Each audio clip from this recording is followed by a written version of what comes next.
Greetings of the day. आज हम देखने जा रहे हैं एडवांस एक्सेल के कुछ क्वेश्चंस आंसर्स। एडवांस्ड एक्सेल, इसमें कुछ क्वेश्चंस एमएस एक्सेल के भी है, बट ज़्यादातर क्वेश्चन एडवांस एक्सेल के है। तो क्वेश्चन नंबर 1 है, आप लिख सकते हो मेरे साथ। In MS Excel, right, MS Excel में विच फंक्शंस, कौन से functions will calculate the number of work days between एक डेट, कोई भी डेट, एंड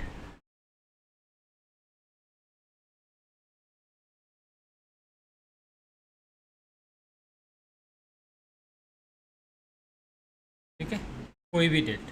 इसमें ऐसा नहीं है कि पर्टिकुलर डेट। तो आंसर क्या रहेगा? ऑप्शंस आर, ऑप्शंस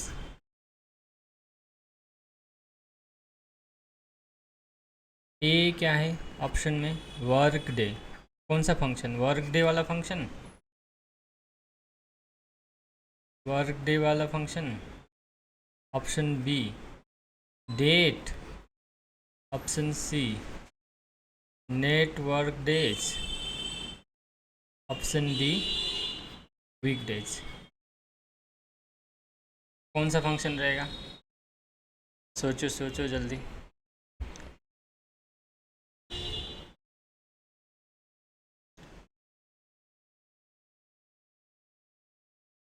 कौन सा फंक्शन रहेगा जो डेट बिटवीन कैलकुलेट करके देगा?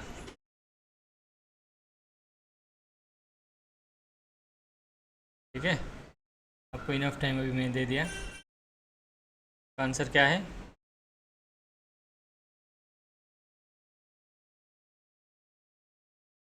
करेक्ट आंसर क्या है? सी, नेटवर्क डेज। ठीक है, नेटवर्क डेज,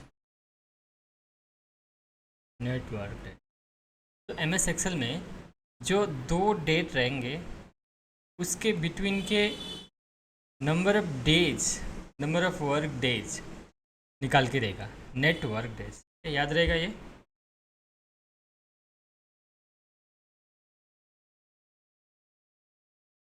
अब सेकंड क्वेश्चन देख लेते हैं। Second question, question number 2, question number 2 देख लेते हैं। क्वेश्चन नंबर 2, आप मेरे साथ लिखते जाना नोटबुक में। आप लिखोगे तो आपको ज़्यादा अच्छे से याद रहेगा। So in M S Excel, in Excel value used in a formula, value used in a formula that does not change is called value used in a formula। Formula में एक वैल्यू यूज किया हुआ है, वो value change नहीं होता है। क्या चेंज नहीं होता है? वैल्यू चेंज नहीं होता है। ठीक है, उसको अपन क्या बोलते हैं? Cell address, constant, function. Option देता हूँ मैं। रैदर ऑप्शन देने से आपको मैं सही आंसर बताऊंगा। ऑप्शन तो कुछ भी दे सकते। सही आंसर आपका रहेगा, आंसर क्या रहेगा इसका?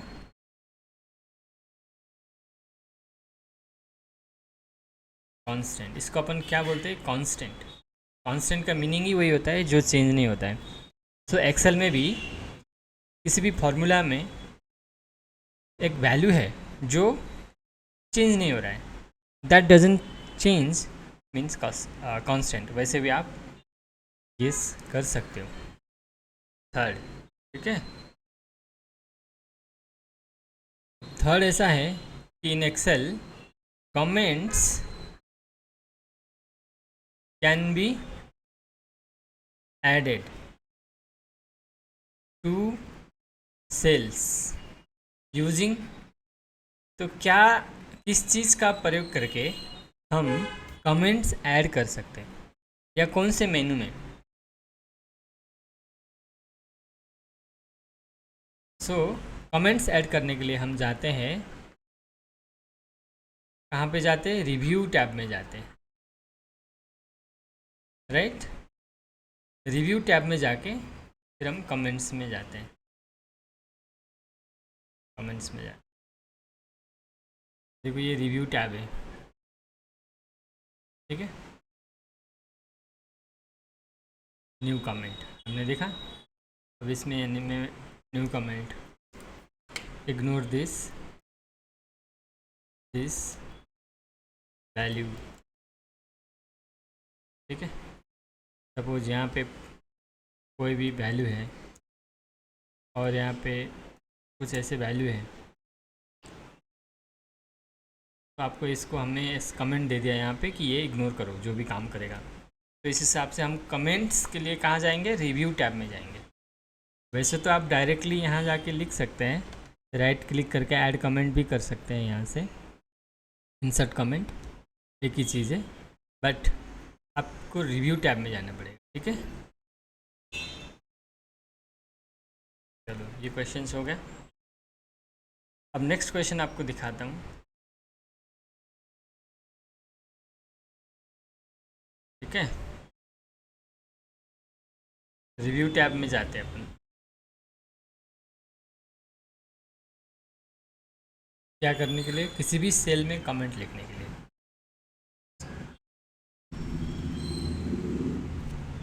ठीक है। रिव्यू टैब में जाते और अपन किसी भी सेल्स में राइट क्लिक करके भी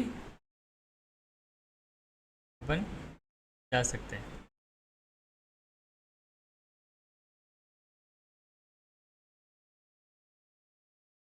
वो हमने देख लिया, ठीक है।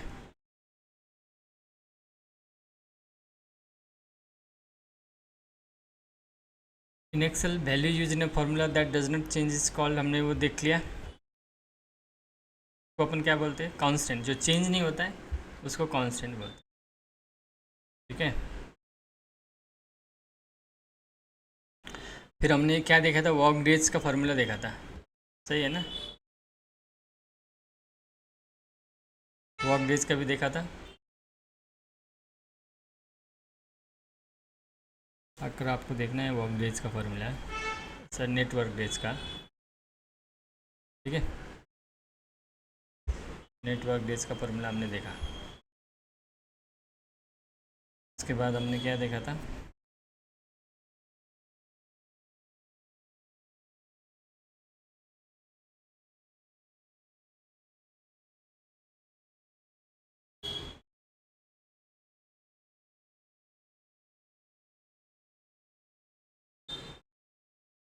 तो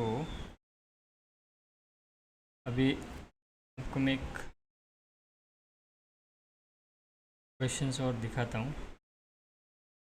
मैं 81% पे चल रहा हूँ, सॉरी थोड़ा डिले हो गया है। चलो एक और क्वेश्चंस अभी देख लेते हैं। वैसे ज़्यादा देखेंगे बट चलो,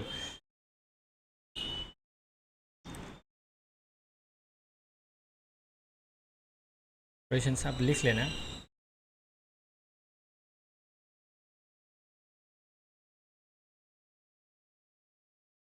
M S Excel uses dash function, हमें वो फंक्शन बताना है when creating a data table.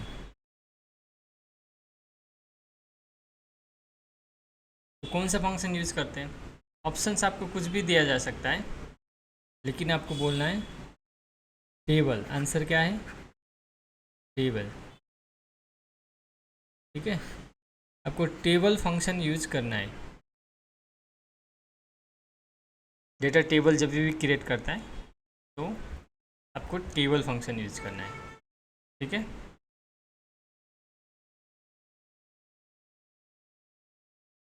हाँ, तो मैं इसको थोड़ा 100% कर लेता हूँ। 76, 78, 89, 100, चलो 103 कोई नहीं, थोड़ा छोटा हो जाएगा, 190% तक कर लो। चलो 4 क्वेश्चन हमने देख लिए, अभी एक और क्वेश्चन देख लेते हैं। In M S Excel which of the following is an absolute cell reference. आपको एब्सोल्यूट सेल्स रखना है इन एम एस एक्सेल। आप क्वेश्चंस में नोटबुक लिख लें, नोटबुक में क्वेश्चंस लिख लेना। In M S Excel which of the following, यहाँ पे आपको बहुत सारे ऑप्शन दिए जाएंगे, is an absolute cell reference. Absolute cell reference, absolute cell reference मतलब जहाँ पे आपको डॉलर साइन यूज़ होता है, ठीक है, डॉलर साइंस, ठीक है। लेकिन डॉलर साइन जैसे किसी भी सेल का रेफरेंस है, फॉर एग्जांपल B1 आपका सेल का रेफरेंस है, ठीक है, B1 सेल का रेफरेंस है, तो B1 को अगर आपको एब्सोल्यूट करना है तो आप कैसे करोगे? B के पहले भी डॉलर लगाओगे एंड 1 के पहले भी डॉलर लगाना है आपको। B मतलब आपका कॉलम हेड है, 1 मतलब रो का नंबर है, तो B1 सेल रेफरेंस है, तो आपको कॉलम के आगे भी लगाना है एंड रो के आगे भी, ये कॉलम के आगे रो के आगे भी आपको लगाना है। क्या लगाना है? डॉलर का साइन। उसके बाद वो क्या हो जाता है? एब्सोल्यूट सेल बन जाता है, ठीक है। एब्सोल्यूट मतलब किसी भी फार्मूला में वही सेल का वही वैल्यू कंसिडर होता है, ठीक है। अदरवाइज आप जब फार्मूला नीचे ड्रैग करते हो तो क्या होता है कि वो वैल्यू भी चेंज होता रहता है, ठीक है। फॉर एग्जांपल में अगर आपको दिखाना है, देखो एक्सेल में जाते हैं, ये जैसे B1 मैंने आपको वहाँ पे B1 ये सेल्स लिख के दिखाया था 45, ठीक है। अब किसी भी फंक्शन,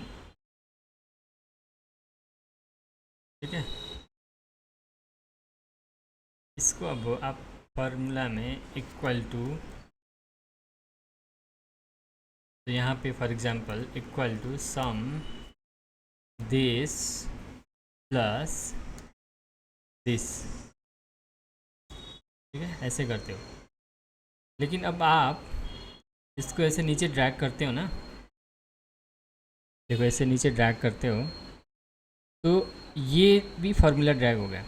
अब ये 23 एंड 34 का सम यहाँ पे नीचे देखो कितना है, 57 है, 57, ठीक है।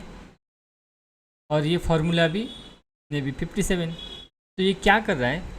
ऊपर देखो B1 प्लस A1 कर रहा है, ठीक है, B1। नीचे आते टाइम क्या हुआ फिर? वो B2 हो गया, ठीक है। तो ये एब्सोल्यूट नहीं है, ठीक है, एब्सोल्यूट नहीं है ये, क्योंकि यहाँ पे डॉलर साइन नहीं है B1 के आगे और A1 के आगे, ठीक है। तो ऐसे केस में जब भी आप ऐसे फार्मूला ड्रैग करते हो तो ये दोनों का फार्मूला था एंड ये दोनों का फार्मूला नीचे ड्रैग हुआ, ऐसा ही नीचे सिमिलर चीज़ें ऐड होती जाएंगी। अब एक बार हम क्या करते हैं, एब्सोल्यूट लगा के देखते हैं, दिस प्लस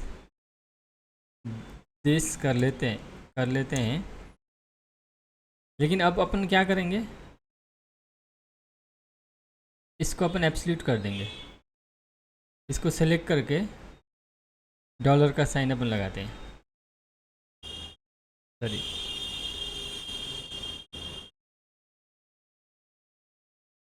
चलो अभी अपन देखते हैं डॉलर का साइन। डॉलर का साइन आपको कहाँ पे लगाना है? रो के आगे भी एंड कॉलम के आगे भी, ठीक है। चलो डॉलर का साइन लगा दिया इधर, ये अभी कॉलम के आगे लगा, अभी रो के आगे भी डॉलर का साइन लगाना है, रो के आगे, ठीक है। तो अभी क्या होता है ये देखो, यहाँ तो जब ये फार्मूला आप ड्रैग करोगे ना नीचे, अभी 68 हुआ है।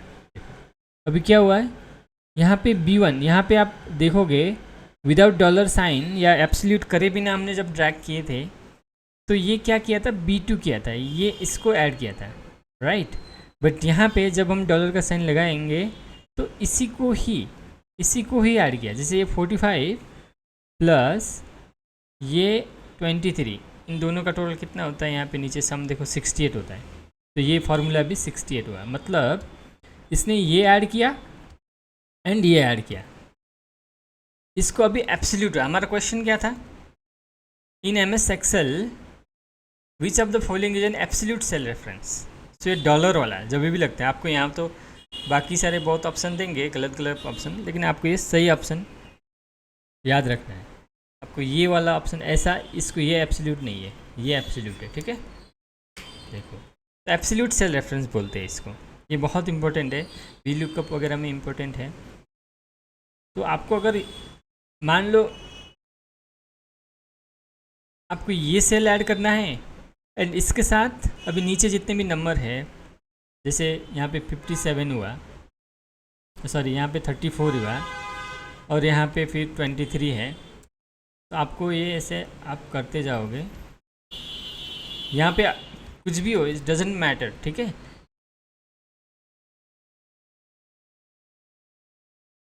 ये एब्सोल्यूट फार्मूला में इसके नीचे ये फार्मूला ऐड नहीं करेगा,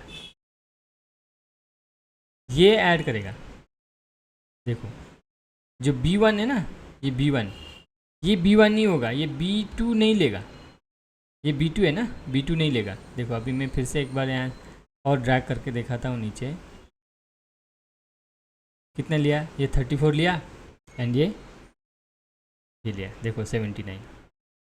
तो यहाँ पे फिर क्या लेता है, अब आप ड्रैग करके देखो, ये ले लिया, ये प्लस ये इन दोनों को ले लिया, 342 35। तो इस हिसाब से आपको करना है, आपको ये एक ऐड करना है और साथ में फिर ए कॉलम के यहाँ पे जितने भी फिगर आएंगे उसका ऐड करते जाना है। आपको इसको फिक्स करना है, उसको बोलते हैं absolute. This is very important, इसलिए मैंने इसमें ज़्यादा टाइम लगाया। अभी अपन नेक्स्ट क्वेश्चन देख लेते हैं, क्योंकि आपको ये क्वेश्चंस तो आप लोग ऐसे याद करके भी दे सकते हो। आपको यहाँ पे सिर्फ इतना पता चल गया तो भी ये क्वेश्चंस का आंसर कर सकते हो कि आपको बी मतलब रो सॉरी कॉलम हेड जो है, कॉलम हेड के आगे भी डॉलर लगाना है एंड रो हेड मतलब रो का reference number address, row number 1 है ना, रो 1 था, देखो बी मतलब ये इसका नंबर क्या है, B1 है। बी मतलब क्या होता है, रो बी में है। 1 मतलब क्या है, ये रो 1 में है एंड बी मतलब क्या है, कॉलम 1, रो मतलब कॉलम 1। अब इसका सेल रेफरेंस क्या है, B3, बी मतलब कॉलम बी एंड रो 3। अगर इसका आप देखोगे तो C3, सी मतलब ये कॉलम C एंड रो 3, ऐसा सेल का रेफरेंस होता है। तो आपको सेल कॉलम के आगे भी डॉलर लगाना है एंड रो के आगे भी डॉलर लगाना है, ठीक है। इस हिसाब से डॉलर लगाते टाइम फार्मूला जब आप लिखते हो तो आप लोग ध्यान से देखना है, ठीक है। चलो अभी के लिए अपन नेक्स्ट क्वेश्चंस के लिए देखते हैं, ठीक है। नेक्स्ट क्वेश्चन क्या है,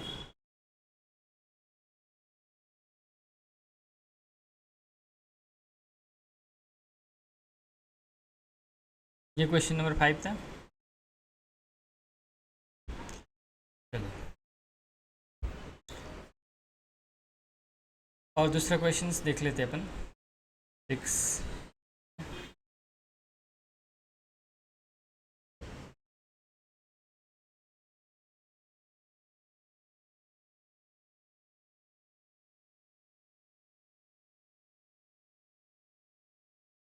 क्वेश्चन नंबर 6 देख लेते हैं अभी। इन MS Excel आप लिख लेना, अदरवाइज आप ये प्रवचन जैसा हो जाएगा। इन एम एस एक्सेल आपके पास भी नोट होना चाहिए। In M S Excel documentation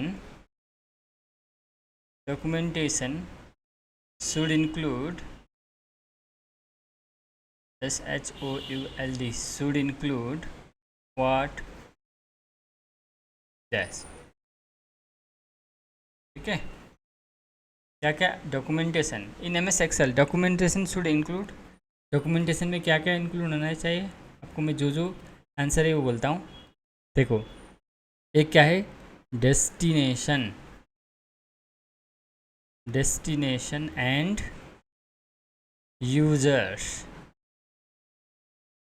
users of the output data. Output data मतलब इंफॉर्मेशन। जब भी डेटा रॉ डेटा को प्रोसेस करते हैं एक्सेल या कहीं भी किसी भी सॉफ्टवेयर यूज करके, जो आउटपुट आता है उसको इन्फॉर्मेशन बोलते हैं।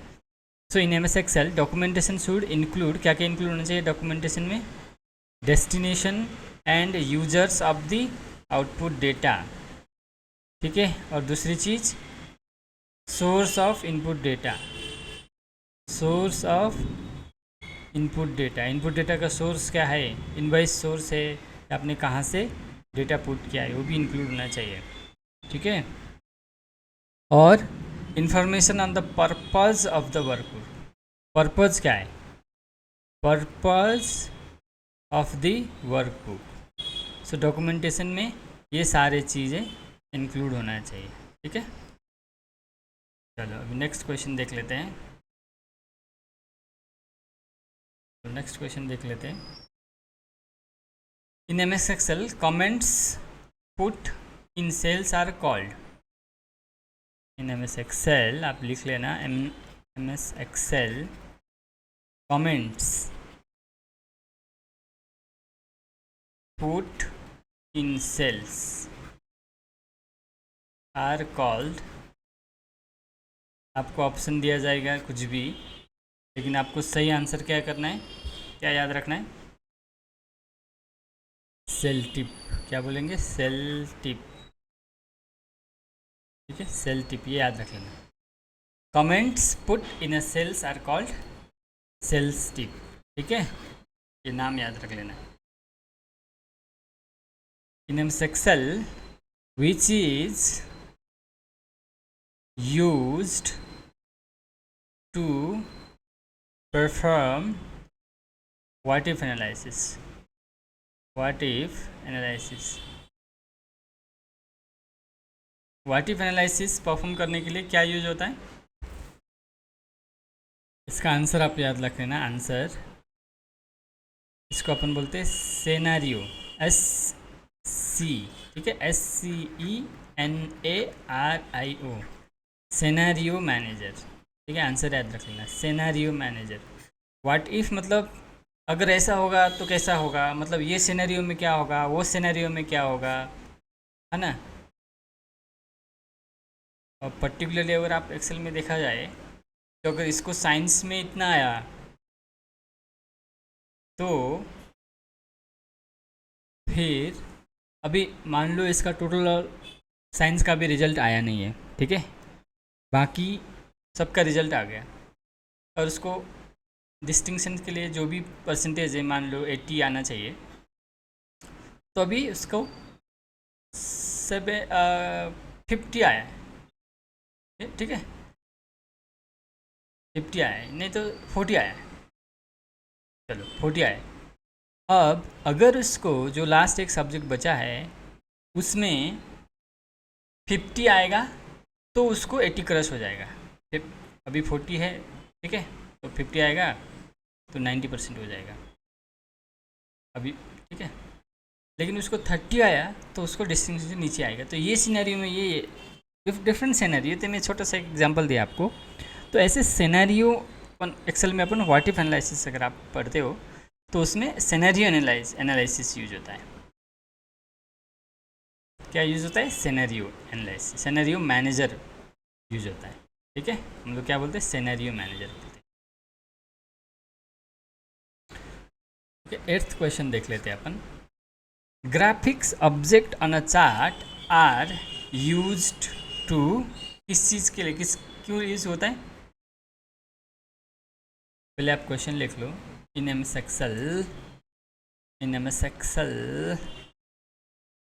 ग्राफिक्स, ठीक है, graphics object on a chart are used to, किस चीज़ के लिए यूज होता है? सारे आंसर्स आप देख लेना।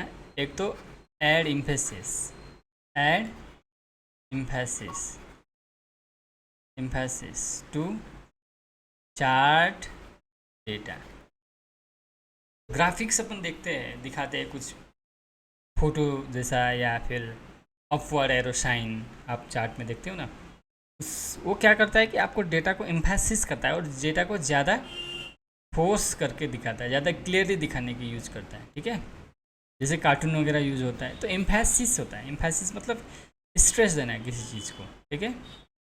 उसके लिए भी ग्राफिक्स का यूज़ करते हैं। ग्राफिक्स यूज़ करने का पर्पज़ क्या है? एक तो एम्फेसिस करने के लिए, add emphasis to chart data, ठीक है।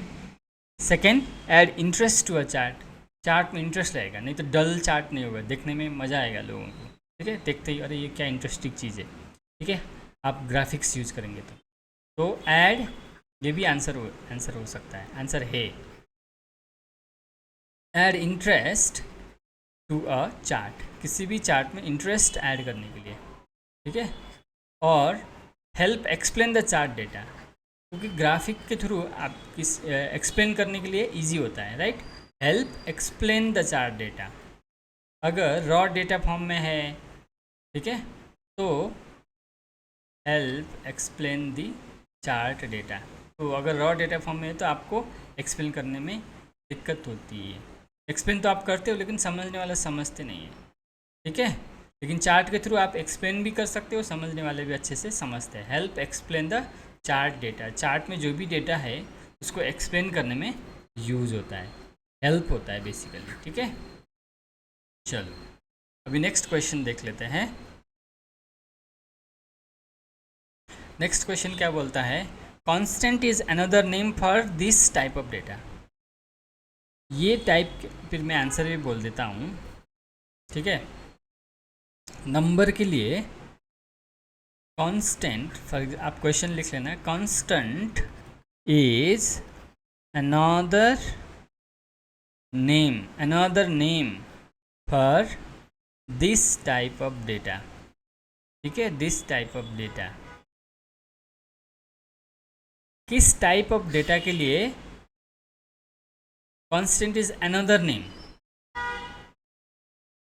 कांस्टेंट अनदर नेम है, दूसरा नाम है, तो पहला नाम क्या है? आंसर क्या है आपका? नंबर, ठीक है। नंबर के लिए आप क्या बोलते हैं? नंबर के लिए आप कांस्टेंट भी बोल सकते हैं, ठीक है।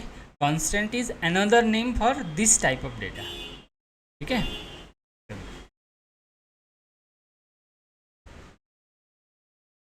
जहाँ भी प्रैक्टिकली एक्सप्लेन करना रहेगा मैं आपको एक्सप्लेन कर लूँगा, जो थेरेटिकल क्वेश्चन है वो आप हमें एक्सेल में जानने की ज़रूरत नहीं है, ठीक है। अब क्वेश्चन लिख लो। In Excel the view, VIEW, that puts a blue line around each page that would be मतलब फ्यूचर टेंस ना, that would be printed is what? कौन सा व्यू बोलते हैं इसको? प्रिंट प्रीव्यू बोलते हैं, ठीक है। क्या बोलते हैं? Print preview, right? नहीं, आंसर है पेज ब्रेक प्रीव्यू,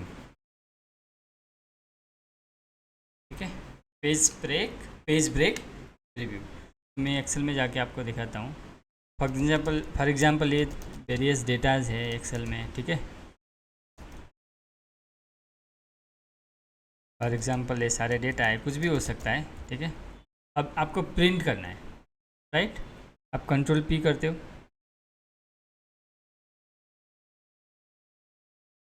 ठीक है। यहाँ से प्रिंटर वगैरह आप सिलेक्ट करते हो, राइट, ठीक है। ऐसा दिखता है, लेकिन आपको एक्सेल में ही देखना है, ठीक है। आपको व्यू टैब में जाना है, पेज ब्रेक प्रीव्यू में जाना है, पेज ब्रेक प्रीव्यू।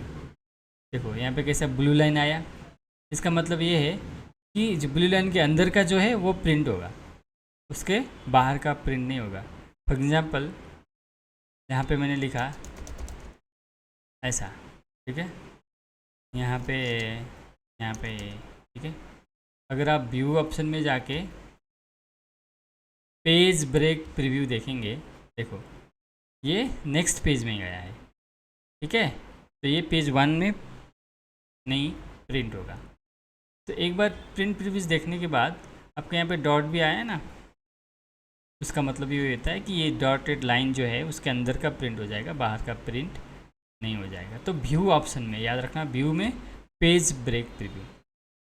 अगर मान लो आपको इसको भी एक ही पेज में लाना है तो इसको यहाँ पे ड्रैग कर सकते हो। ड्रैग का मतलब होता है आपको एक बार 2 बार टच करना है आपके टच पैड में, उसके बाद एक बार टच किया, 2 बार टच करने के बाद फिर उसको हाथ को ऊपर, ये मिडिल फिंगर को ऊपर लेना नहीं है। एक बार टच किया, दूसरी बार टच करके वहीं रखना है।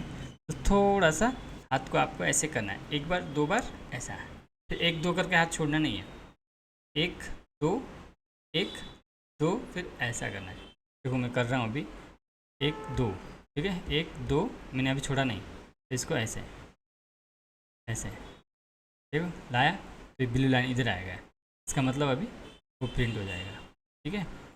बट आप इसको ब्लू लाइन को खींचते हो तो फिर आपका ओवरऑल ये पेज छोटा दिखेगा जब प्रिंट होके आएगा ना।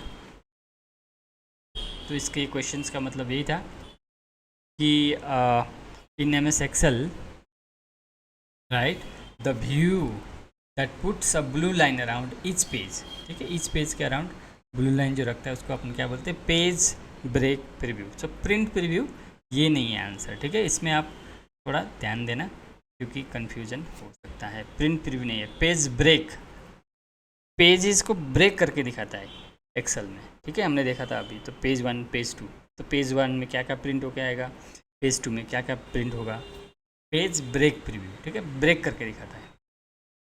अब आपको नेक्स्ट क्वेश्चन दिखाते हैं, question number 11। In M S Excel to select an individual data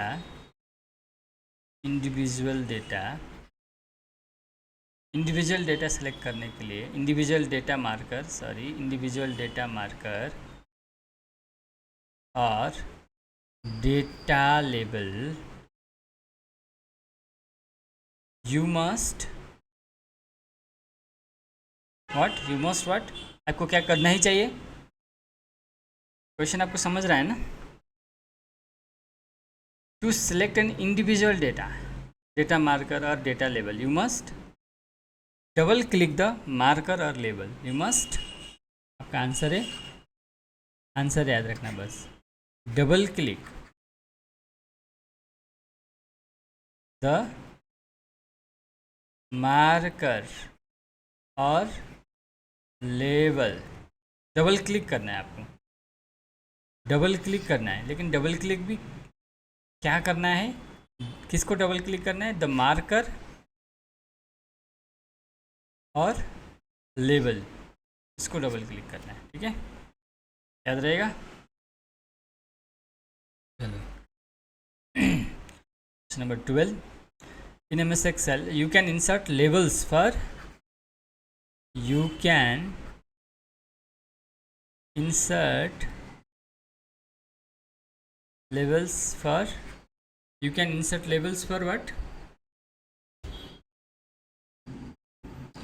can insert label for आपको मैं डायरेक्टली आंसर ही बता देता हूँ, ठीक है। आप यहाँ पे थोड़ा, हाँ,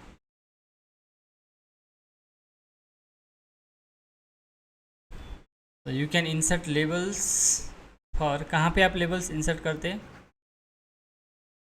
इसका answer all of the above है, इसलिए सब मैं आप बोल रहा हूँ। इसके लिए आप लेबल इंसर्ट कर सकते हो, ऑल द डेटा मार्कर, सारे डेटा मार्कर्स है ना, चार्ट,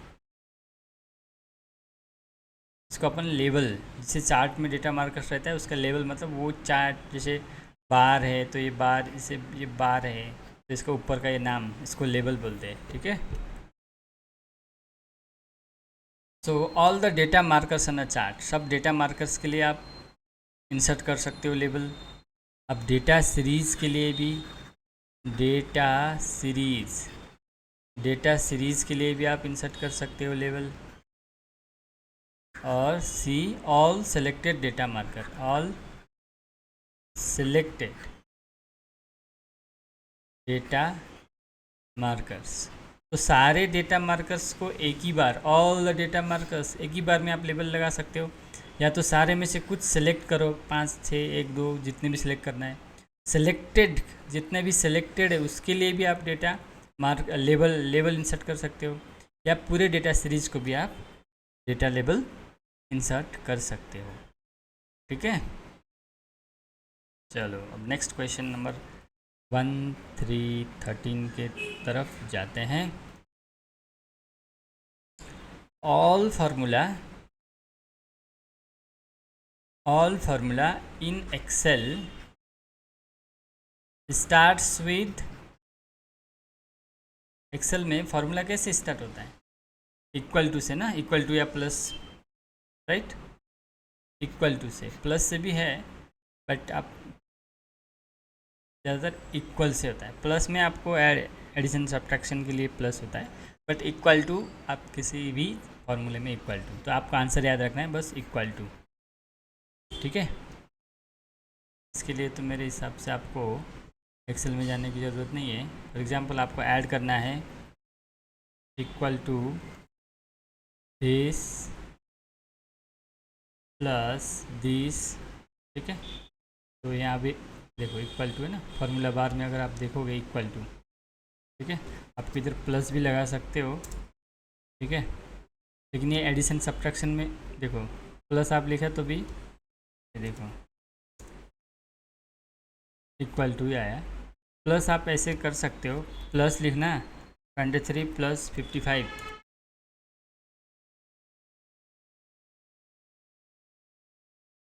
तो ये तो आपको बता रहा है कि 23 55 के बराबर है क्या नहीं, ठीक है।